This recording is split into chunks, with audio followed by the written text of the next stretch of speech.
प्रिय छात्रों, आज की वीडियो में अपन मिट्टी की समस्याओं का दूसरा वीडियो लेके आए हैं।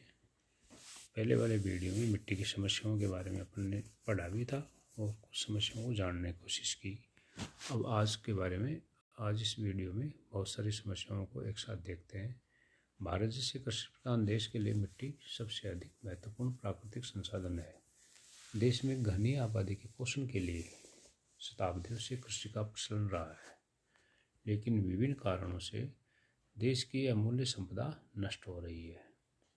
ग्लोबर के एक अनुमान में भूमि क्षरण से भारत की 15 करोड़ एकड़ भूमि क्षतिग्रस्त है तथा रसेल के अनुमान में देश के विभिन्न भागों में प्रति हेक्टेयर 2.5 से 288 टन मिट्टी नष्ट हो रही है। लगभग 8 करोड़ हेक्टेयर क्षेत्र जल तथा वायु क्षरण से प्रभावित है। भारतीय मिट्टी की जो समस्याएं हैं वो इस प्रकार से हैं: भूमि अपरदन, उर्वरता का ह्रास, मरुभूमि का विस्तार, वाटर लॉगिंग, जल भराव जिसको कहते हैं, जल शक्ति, क्षारीय भूमि, बंजर भूमि, मानव द्वारा भूमि का शोषण और नगरों और यातायात के विकास के कारण कृषि भूमि पर अतिक्रमण है। तो इनमें भूमि का अपरदन पिछले वाली वीडियो में डिटेल से पढ़ा। अब आगे पढ़ेंगे मिट्टी की अन्य समस्याएं, जिनमें आती है मिट्टी में उर्वरता ह्रास की समस्या। वर्तमान का जो युग है उसमें जनसंख्या वृद्धि के फलस्वरूप भूमि के सीमित रह जाने पर सघन कृषि करना अनिवार्य हो गया है। और सघन कृषि जब भी हो सकती है जब उसमें बहुत सारे खादों का प्रयोग या रसायनों का उपयोग किया जाए। भारत जैसे कृषि प्रधान देश में जहाँ 70% जनसंख्या कृषि पर निर्भर है, भूमि की उर्वरता बहुत आवश्यक है। विभिन्न प्रकार के पौधे मिट्टी से भिन्न प्रकार के तत्व ग्रहण करते हैं, इसलिए एक ही प्रकार के पौधे अथवा फसलें निरंतर एक स्थान पर उगाने से उस क्षेत्र की मिट्टी के कुछ आवश्यक तत्व नष्ट हो जाते हैं। मिट्टी में उन तत्वों की पूर्ति वायु से तथा कुछ वनस्पतियों के उगाने से होती है। वायु से उड़ के आती है, वो उपजाऊ तत्व वहाँ पे आ जाते हैं। एक फसल उगाने के पश्चात दूसरी भिन्न प्रकार की फसल उगाने का क्रम उस जो कमी होती है, न्यूनता होती है, उसी को पूरा करने के लिए अपनाया जाता है, जिसको क्रॉप रोटेशन या शस्यावर्तन भी कहते हैं। किंतु इन विधियों द्वारा भी मिट्टी के समस्त तत्व नष्ट हुए तत्वों की पूर्ति नहीं हो पाती। इसलिए मिट्टी को उपजाऊ बनाने के लिए खाद का प्रयोग आवश्यक होता है। 1 टन पोषक उर्वरक खाद्यान्न के उत्पादन को लगभग 10 टन बढ़ाता है। मिट्टी में अनेक तत्वों की आवश्यकता पड़ती है, और वो तत्व कौन से हैं? जैसे फास्फोरस, पोटेशियम, कैल्शियम और नाइट्रोजन। ये पौधों के लिए जीवन तुल्य हैं। हमारे देश की मिट्टियों में नाइट्रोजन की विशेषता कमी पाई जाती है। इन तत्वों की पूर्ति के लिए 2 प्रकार की खादों का प्रयोग आवश्यक होता है। पहला है कार्बनिक उर्वरक, जिसको इनऑर्गेनिक फर्टिलाइजर बोलते हैं, जो रासायनिक खादें होती हैं। इनमें है इस प्रकार की खाद में खनिज तथा विभिन्न रासायनिक खादें सम्मिलित की जाती हैं। इनका निर्माण अनेक रसायनों की सहायता से किया जाता है। ये फास्फेट, पोटास और नाइट्रोजन, कैल्शियम उर्वरक कहलाते हैं। दूसरा आता है कार्बनिक उर्वरक, ऑर्गेनिक फर्टिलाइजर। तो कार्बनिक फर्टिलाइजर कौन से हुए? वो हैं प्राकृतिक वस्तुओं की सहायता से मिट्टी में अधिक से अधिक तत्वों को पहुंचाने का प्रयत्न किया जाता है। मनुष्य तथा पशुओं को की विष्ठा यानी उनका गोबर, पशुओं का, हरी वनस्पतियों को सड़ा गला कर खड़ी से, मछली से तथा हड्डी और खून से खाद बनाई जाती है। हरी खाद, कंपोस्ट खाद और खली खाद, मछली की खाद और हड्डी की खाद, खून की खाद, इसी प्रकार की ये कार्बनिक खादें या उर्वरक कहलाते हैं। तो मिट्टी की जो दूसरी समस्या है वो लवणता की है। इसको रेय की समस्या भी कहते हैं, सैलिनिटी कहते हैं। नहरी सिंचाई के भयंकर दुष्परिणाम 2 रूपों में प्रकट होते हैं। जल स्तर ऊंचा हो जाने पर मिट्टी में उपस्थित लवण तथा क्षारों की तह मिट्टी के ऊपर बिछ जाती है तथा भूमि की उर्वरता नष्ट हो जाती है। मिट्टी के ऊपर बिछी नमकीन परत, जो ऊपरी परत जो बच जाती है, उसके ऊपर बिछी ऊपरी परत को रे कहते हैं। इस प्रकार की जो समस्या है यूपी में, उत्तर प्रदेश, पंजाब, हरियाणा के नहर सिंचाई क्षेत्रों में बहुत गंभीर रूप से है। महाराष्ट्र, कर्नाटक, आंध्र प्रदेश, मध्य प्रदेश और गुजरात के अर्ध शुष्क तथा मध्यम व गहरी काली मिट्टी के क्षेत्र, पश्चिम बंगाल, उड़ीसा और गुजरात के तटीय क्षेत्र तथा राजस्थान व गुजरात के सिंचित क्षेत्र भी खारेपन की समस्या से ग्रस्त क्षेत्र हैं। नई सिंचाई परियोजनाओं के अंतर्गत मध्यम व गहरी काली मिट्टियों के क्षेत्रों में यह संकट सबसे विकराल रूप धारण किए हुए है। खाद्य कृषि संगठन FAO के एक सर्वेक्षण के अनुसार भारत में लगभग 7 मिलियन हेक्टेयर भूमि खारेपन की समस्या का शिकार है। जो एक तालिका से देखते हैं कि भारत में खारी भूमि का जो क्षेत्र है वो लाख हेक्टेयर में बता रखा है, जो उत्तर प्रदेश में सबसे ज़्यादा है। उत्तर प्रदेश में है 12.95 लाख हेक्टेयर। गुजरात का दूसरा नंबर है 12.14 लाख हेक्टेयर और फिर पश्चिम बंगाल में है 8.50, फिर चौथा नंबर है राजस्थान का, जहाँ 7.28 खारेपन की लाख हेक्टेयर भूमि में खारेपन की समस्या है। इस प्रकार से इस टेबल के द्वारा लगभग सभी राज्यों में खारेपन की जो समस्या वाली भूमि है वो बता रखी है, जो आपके सामने है। जो दूसरी समस्या जो आती है जल भराव की, वह है जल प्लावन की समस्या, यानी जल भराव, वाटर लॉगिंग। मिट्टी की एक अन्य समस्या है जो कि नहरी सिंचित क्षेत्रों में अत्यधिक पानी देने के कारण पानी का भूमिगत स्तर और ऊपरी स्तर मिल जाने के कारण उत्पन्न होती है। महत्वपूर्ण है, अत्यधिक पानी देने के कारण पानी का भूमिगत स्तर नीचे का और ऊपरी स्तर मिल जाने के कारण होती है। लवणीयता और क्षारीयता से सर्वाधिक ग्रसित क्षेत्र राजस्थान के अनूपगढ़, क्योंकि इस क्षेत्र में इंदिरा गांधी नहर आई हुई है। क्षेत्र सूरतगढ़ क्षेत्र शाखा में और पूर्वी खंड में है, जो अनूपगढ़ में सबसे ज़्यादा है। 1,08,430 हेक्टेयर भूमि में है और सूरतगढ़ में 27,760 हेक्टेयर भूमि में। ये समस्या है जल भराव की। लवणता एवं क्षारीयता भी अत्यधिक मात्रा में इसमें बढ़ जाती है और पाई जाती है।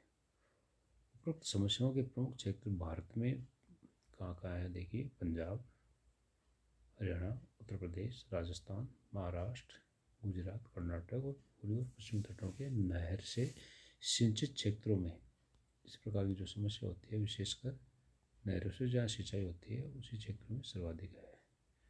वर्तमान में जल भराव की समस्या इन वर्णित क्षेत्रों में बहुत बढ़ गई है। राजस्थान के गंग नहर और इंदिरा गांधी नहर क्षेत्र में, विशेषतः हनुमानगढ़ जिला, गंगानगर जिला, इन समस्याओं से प्रमुख क्षेत्र है। जहाँ भूमि में समस्या बढ़ गई है तब मकान गिरने लगे हैं, क्योंकि शीलन आ जाती है।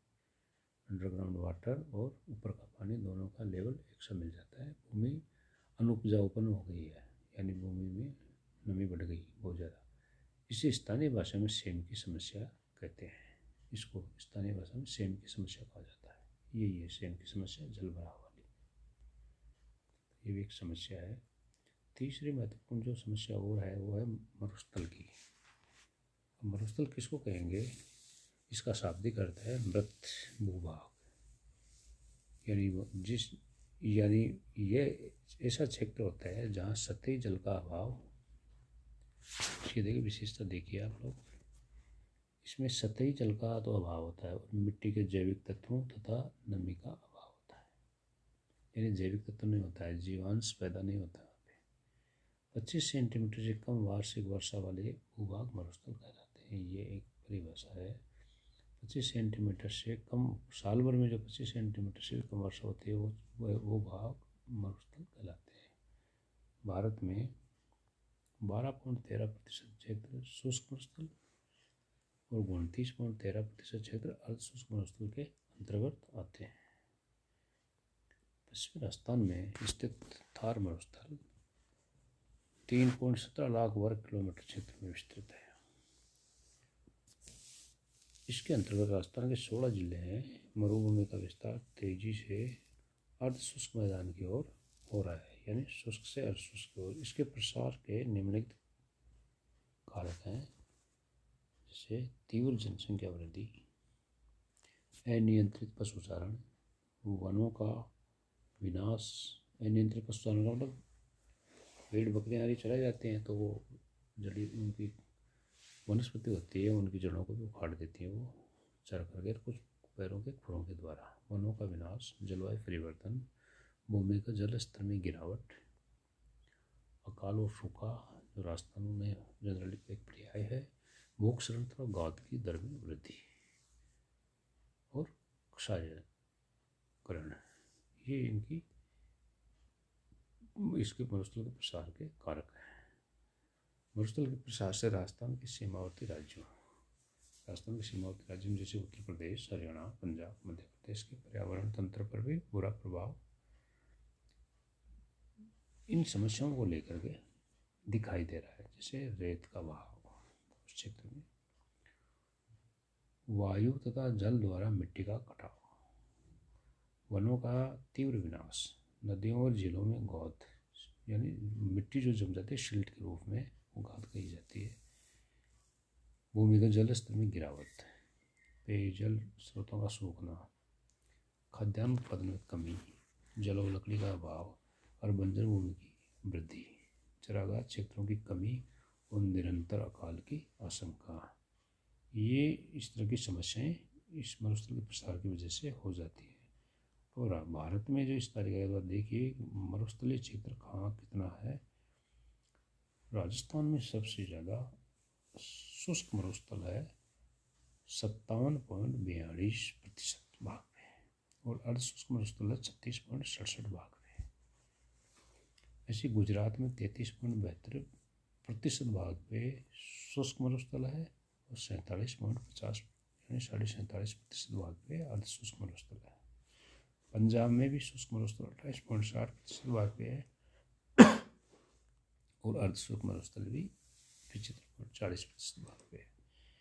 इसी प्रकार से ये प्रतिशत शुष्क और अर्धमरुस्थल का इसमें टेबल में दे रखा है जो शुष्क और मरुस्थल पाया जाता है। अब देखते हैं कि इस मरुस्थलीकरण की जो समस्या क्या है, इसके निदान के उपाय क्या है। इस मरुस्थलीकरण की समस्या के उपाय निम्न प्रकार से हैं। जैसे पहला, वृक्षों के कटाव को रोकना। दूसरा, वृक्षारोपण पट्टियों में करना होगा, यानी पट्टी एक पट्टियों के रूप में वृक्षारोपण करना होगा। तीसरा, ईंधन के लिए वैकल्पिक स्रोतों का निर्माण करना होगा, क्योंकि लोगों को जलाने की लकड़ी भी चाहिए। और मृदा क्षरण से क्षरण, यानी जो सोइल डैमेज होती है उसका बचाव, संरक्षण भी करना होगा। कैसे? भारतीय मिट्टियाँ प्राचीन काल से भारत की वृहत जनसंख्या के भोजन की आपूर्ति करती आ रही है, ये अपने शुरू में बात करी है।